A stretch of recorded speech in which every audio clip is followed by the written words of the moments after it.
got louder.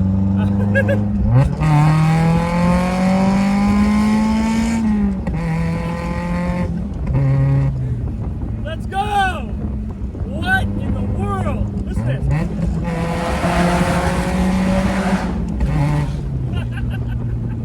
this. Morning, everybody. My name's Matt. Welcome back to the channel. So it's been a big couple of weeks for the Miata. Actually, really, it's been a big few weeks for the Miata.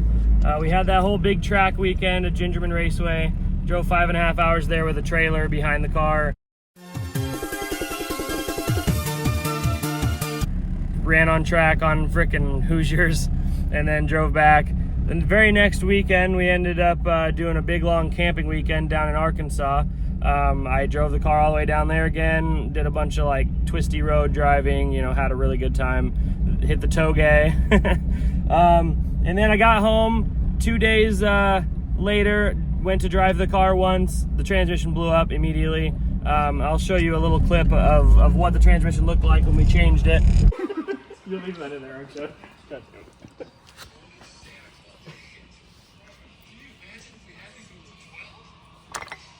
Look at this.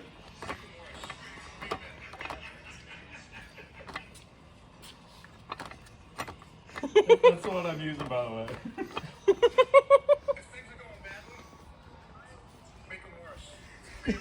That's so bad. Second gear just exploded when I went for a 1 to 2 upshift. I was kind of gonna upshift pretty quickly, but I was not expecting that kind of a reaction from the trans. But I'd always had random second gear grinds in that transmission, so it's whatever. It was the first time I ever got to change a transmission on my own. I did it on jack stands in Drew's garage. Didn't film any of it because, to be honest with you, I just haven't had time. I've had a lot of stuff going on. If you ever want to see a clutch or a transmission, I could probably find a way to make that happen on a video. You guys have to let me know. Oh, there's a Popo. Today's a cool day because I'm dropping the car off in an exhaust fabricator's shop so that he can build me a dual exit axle back. I'm going to be adding one more vibrant ultra quiet resonator back there, so it's going to be 2 instead of the 1. But we're putting 4-inch blast pipes back there. It's going to be sick. I'm really excited about it, but for now I got to wash off the undercarriage of the back of the car so he has a little more clean area to work with. 3 days later. Holy crap, guys, I'm in the car and it sounds nuts. Straight up nuts. Like, it got even deeper and it got louder.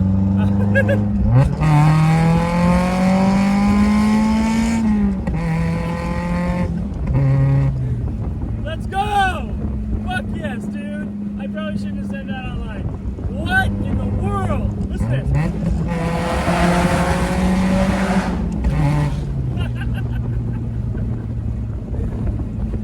Race car. It is so killer. I need to show you guys what it looks like. I didn't film a first impression. I'll talk to you more about it when we get there, like right now. All right, here she is. You guys can see it there. Such a huge dude. This blast pipe is nuts. I know I'm definitely a complete ricer now. I've done this enough. I just I don't even know what to say. It's so dumb, but I love it.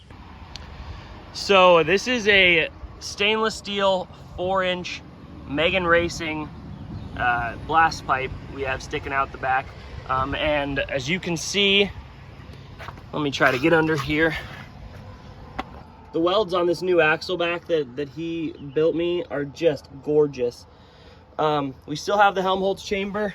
He basically copied the design that my mad scientist Miata friend Cameron built, and he just massaged all the tolerances and kind of just built a whole new one based on that design that fits better under there.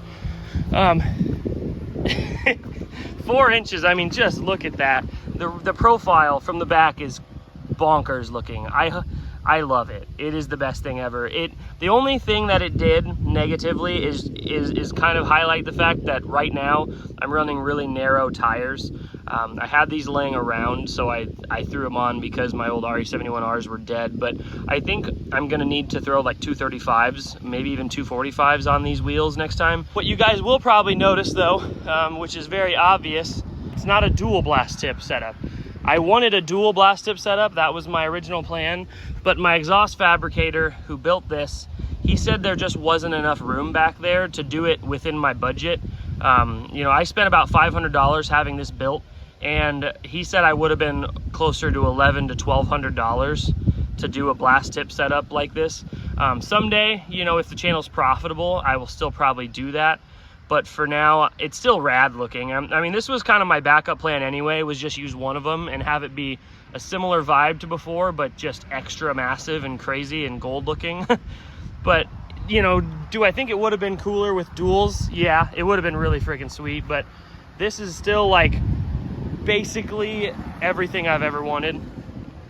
And if I ever get the budget, you know, I might look into having a dual setup made, but it was gonna be something like 18 hours of his labor to build, because he does all TIG welding, and he would have had to buy all these special bends, and there's just not a lot of space back there with the trailer hitch. He would have been having to fit everything in like a 1 foot space. So it just would have sucked. It is what it is. I'm sure some people think they could probably do it, you know, cheaper or whatever than that, but he does really, really good quality work, and he takes his time. And I wanted something quality, and this is what I got, and I love it. Like, it looks so fucking killer. And to be honest, like a single exit setup kind of fits the car better anyway. Just being, you know, a Japanese kind of like 4-cylinder car, it doesn't make a lot of sense to have duals. In my opinion, even these stock, I don't really like the dual exhaust setup. I just wanted the dual blast pipe setup because I think it would have been just that much more extra. But I love this anyway. This is like next best thing. It's amazing. It's just, look at it. I mean, come on. It adds so much to the rear end of this car. It's like the main attraction. And I know I've just seen people breaking their necks looking at it. It's hilarious. I love it. I'm really happy with how it turned out, and I hope you guys are too. Let's get some sound clips, because to be frank with you, it did get louder. The exhaust is exactly the same as it was before. I have a Vibrant Performance Ultra Quiet Resonator, as well as the Helmholtz chamber, and then it comes to the blast pipe. The difference though is that a longer 4-inch blast pipe essentially, I think, works a little like a megaphone. And it did add a little bit of depth to the sound, like just a hair more kind of deep tone to it. And it also just kind of resonates more. It makes it's loud as fuck now. It's kind of crazy loud. Like honestly, there's definitely a lot of tracks that would not be okay with how loud this is.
So much more now.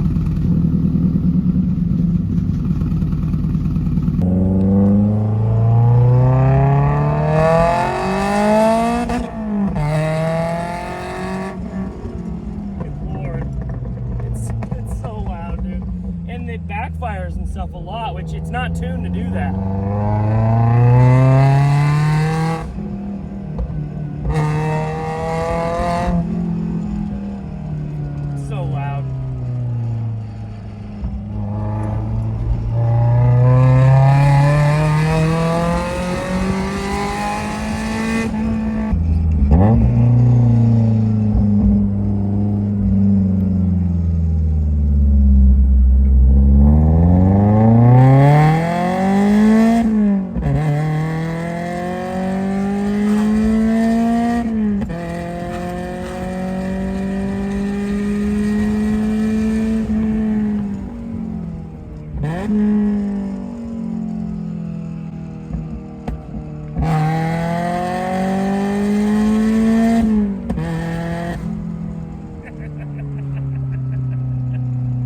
So for those of you who have watched previous videos of the exhaust clips of this car, it's not insanely different. Like, the car was already obnoxiously loud. Most people in my friends group tell me I should quiet it down, and maybe someday I will, but for now, the car's meant to be just extra. And that's what this does. I like the way it sounds. At some point, I might add another vibrant ultra quiet resonator into the mid pipe, just simply to make sure that I'm a little more kosher for track days, things like that, so I don't blow sound. But yeah, for now, I'm happy with it. It echoes like crazy. It really sounds nuts. I don't know how to really show that on camera. You guys can probably hear it. I'm guessing this is 102 decibels at 50 feet, you know, and most tracks require it be under like 97 or something. So for right now, I don't really care. I'm just happy with the fact that it's crazy looking and crazy sounding. So thank you guys. You'll see me around. I'll be at Cars and Coffee a lot at in North Liberty. So if you're local to Cedar Rapids, Iowa City area, feel free to come out. We've been trying to kind of grow that meet. If you want to see the car, that's where I'll be with it. Like every, I believe it's every first and third Saturday. So if you guys want to see the car in person, talk to me about the build at all. I would love to talk to you guys. I almost forgot. Huge shout out to the two dudes that I met at frickin' Ramen Belly in Iowa City. I was there for ramen with my fiance, and we drove her Jeep, and I got spotted. I was wearing this shirt, admittedly, so like, you know, they saw Shifty or whatever, but that's the first time I've ever been spotted in the wild by anybody. I have a tiny YouTube channel, so I didn't really expect anybody to ever really know, but I walked out of the bathroom and they were like, "Hey dude, we love your Miata," and I was like, what? I didn't even drive my Miata, and then I was like, holy shit, they know me from the channel or from Instagram or something. So I thought that was super cool. I hope I see you two on Saturday at Cars and Coffee. I will be there, and you know, until then, thank you guys for watching this video. I really appreciate the views and the subs. Peace out and stay shifty.